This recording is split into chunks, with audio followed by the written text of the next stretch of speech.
আসসালামু আলাইকুম বন্ধুরা, কেমন আছেন? আলহামদুলিল্লাহ আমি ভালো আছি। আমি আজকে একটা নাস্তা বানাবো, বিকেলের পুর ভরা নাস্তা। তো এখানে কিছুটা ময়দা নিয়েছি। আপনারা আপনাদের পরিমাণ অনুযায়ী বানাবেন, মানে যে কটা আপনারা যেই রকম নাস্তা বানাতে চান ওই রকমভাবেই নেবেন। তা আমি এখানে এখন একটু দিয়ে দিব স্বাদ অনুযায়ী লবণ। এই দেখুন, লবণটা দিয়ে দিলাম। লবণটা দিয়ে এখানে আমি দিয়ে দিব সয়াবিন তেল। এখানে সয়াবিন তেলটা দিয়ে দিলাম, একটু খানিকটা সয়াবিন তেল দিয়ে দিলাম। এখন আমি এটা ভালো করে মিশিয়ে নিব। আমি হাতেই মিশিয়ে নিব, হাতে মাখালে এই জিনিসটা ভালো হবে। দেখুন, মিশিয়ে নিলাম, এভাবে দলা পাকিয়ে যাবে। এখন আমি অল্প অল্প পানি দিয়ে একটা ডো বানিয়ে নিব।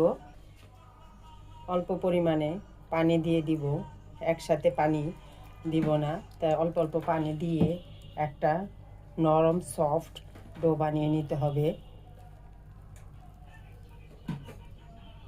দেখুন, একটু সময় নিয়ে, হাতে সময় নিয়ে ডোটা কিন্তু খুব সফট করে মেখে নিতে হবে। এই দেখুন, একটা ডো বানিয়ে নিলাম নরম করে। এখন এটার উপরে একটু তেল দিয়ে মেখে ঢেকে রেখে দিব। আর এদিকে একটা পুর বানিয়ে নিব। আর এখন ফুলকপি সিজন, সবজি সিজন, তাই ফুলকপি দিয়ে একটা পুর বানিয়ে নিব। এখন এটা 10 মিনিট ঢেকে রেখে দিব। দেখুন, এখানে নিয়েছি দুটো আলু, গ্রেট করে নিয়েছি। আপনারা ইচ্ছে করলে বটি দিয়ে ঝিরিঝিরি করে কেটেও নিতে পারেন। আর এখানে একটা গাজর নিয়েছি, সেটাও গ্রেট করে নিয়েছি। আর নিয়ে নিয়েছি শীতের মৌসুমে ফুলকপি। আর ফুলকপিটা একটু কিন্তু ছোট ছোট করে কেটে ভাপিয়ে নিয়েছি। একটু গন্ধ ভাব যদি থাকে ওটা বেরিয়ে যাবে, সেজন্য আমি একটু ভাপিয়ে নিলাম। সাথে আছে ধনিয়া পাতা, পেঁয়াজ কলি, আর আছে কাঁচামরিচ আর হচ্ছে পেঁয়াজ। কাঁচামরিচটা ঝালটা কিন্তু আপনাদের পছন্দ অনুযায়ী দিবেন। দেখুন, একটা ফ্রাই প্যান দিয়ে দিয়েছি, আর ফ্রাই প্যানে তেলটাও গরম হয়ে গেছে। এখানে আমি দিয়ে দিব পেঁয়াজ আর হচ্ছে কাঁচামরিচ। এটা কিন্তু বেশি লাল আকারে ভাজবো না, একটু খালি মানে একটু নরম হওয়ার পরে সব উপকরণগুলো দিয়ে দিব। লাল করে ভেজে নিব না। পেঁয়াজটা হয়ে গেছে, এখন দিয়ে দেবে একটু আদা আর রসুন পেস্ট। এটা দিয়ে একটু ভালো করে নেড়ে চেড়ে নিতে হবে। দেখুন, এখন আমি গাজর আর আলুগুলো দিয়ে দিব। এখন একটু ভালো করে নেড়ে চেড়ে দিতে হবে।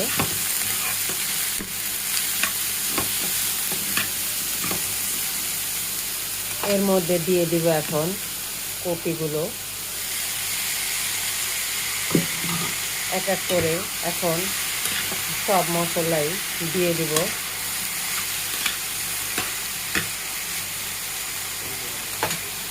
সাথে নিয়েছি হলুদ, মরিচ, ধনিয়া গুঁড়ো।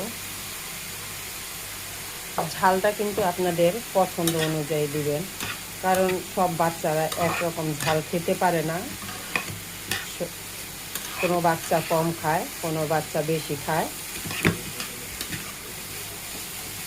দিয়ে দেব স্বাদ অনুযায়ী লবণ। লবণটা এখন যেটুকু দিলাম, পরবর্তীতে আবার দেখে তারপরে লবণটা দিব, কারণ একবারে দিয়ে দিলে হয়তো বা লবণটা বেশি হয়ে যাবে, সেজন্য। এখানে কিন্তু একটু পানি লাগবে। দেখুন, কোনো পানি নেই, পুরা শুকনো, মানে সামান্য পরিমাণে একটু পানি দিতে হবে। দেখুন, বাটিতে একটু পানি দিয়ে দিলাম, যাতে আলু আর হচ্ছে গাজর, ফুলকপি এগুলো একটু ভাপে সিদ্ধ হয়ে যায়। আর এটা কম আঁচেই চুলার আঁচটা কমিয়ে তারপরে রান্না করে নিতে হবে। এখন আমি একটু ঢেকে রেখে দেব। দেখুন, ঢাকনাটা উঠিয়ে দেখে নিচ্ছি কীরকম হয়েছে। কপিটা কিন্তু সবগুলোই নরম হয়ে গেছে। এখন আমি এখানে দিয়ে দিব পেঁয়াজ কলিগুলো। পেঁয়াজ কলিটা আবার একটু ভাপে সিদ্ধ হবে, সেজন্য দিয়ে দিলাম পেঁয়াজ কলি। পেঁয়াজ কলিটা দিয়েও একটু ভালো করে নেড়ে চেড়ে নিতে হবে। দেখুন প্রায় হয়ে এসেছে। এখন এখানে আমি দিয়ে দিব একটি ম্যাগি মশলা। এই মশলাটা দিলে আরও স্বাদটাও বাড়িয়ে নেবে। দিয়ে দিব ধনিয়া পাতা, দিয়ে দিব একটু স্বাদের জন্য চিনি, 1 চামচ পরিমাণ চিনি।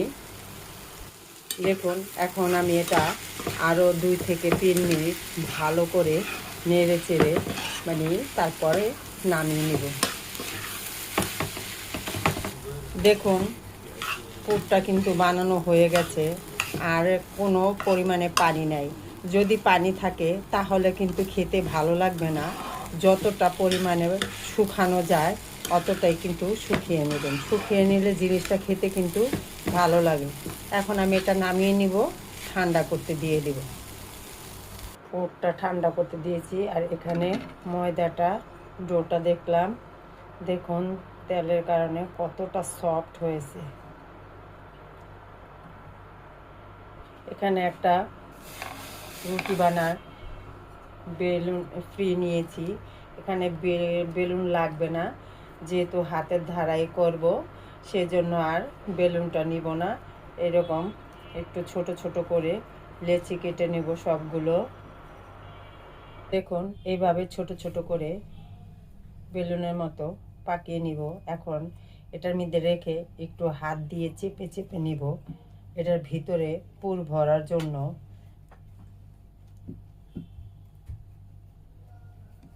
আপনারা ইচ্ছে করলে বেলুন দিয়ে বেলেও পুরটা ভরতে পারেন, সেটাও করতে পারেন, বা গ্লাস দিয়ে কেটে কেটে বড় রুটি বানিয়ে সেটাও করতে পারেন। দেখুন গোল করে বানিয়ে নিলাম। এখন পুরটা দিয়ে দিব।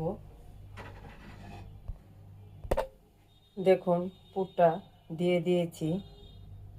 এখন আমি হাত দিয়েই আস্তে আস্তে সবগুলো মুড়িয়ে নিব,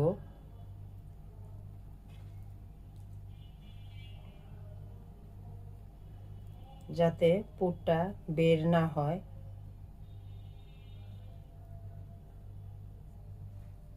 দেখুন এখন হাত দিয়ে আবার একটু চেপে চেপে দিব।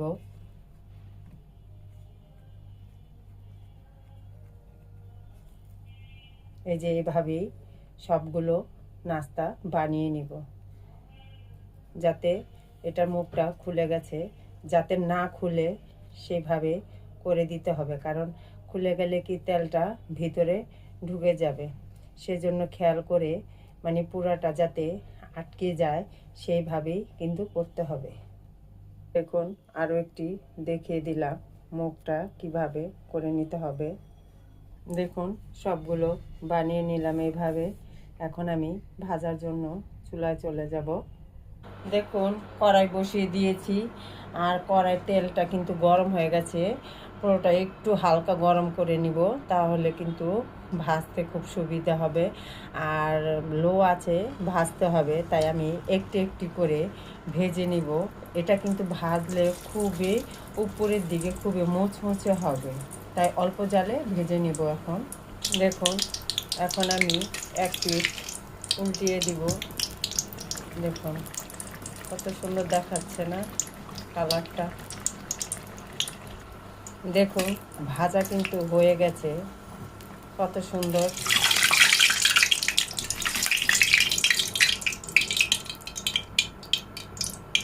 এভাবেই সবগুলো ভেজে নেব। দেখেন ফুলকো ফুলকো ফুলকপির পুরি হয়ে গেছে, কত সুন্দর দেখাচ্ছে। একটা পুর ভরা, কত সুন্দর যে দেখাচ্ছে, আর খেতেও কিন্তু খুব অসাধারণ। বন্ধুরা যদি ভিডিওটা ভালো লাগে লাইক শেয়ার কমেন্ট করবেন, কমেন্ট করে জানাবেন। আর ভিডিওটি সম্পূর্ণভাবে দেখে আমার চ্যানেলটি সাবস্ক্রাইব করে দিবেন। আর ফেসবুক থেকে যারা দেখবেন তারা আমার পেজটি ফলো করে দিবেন।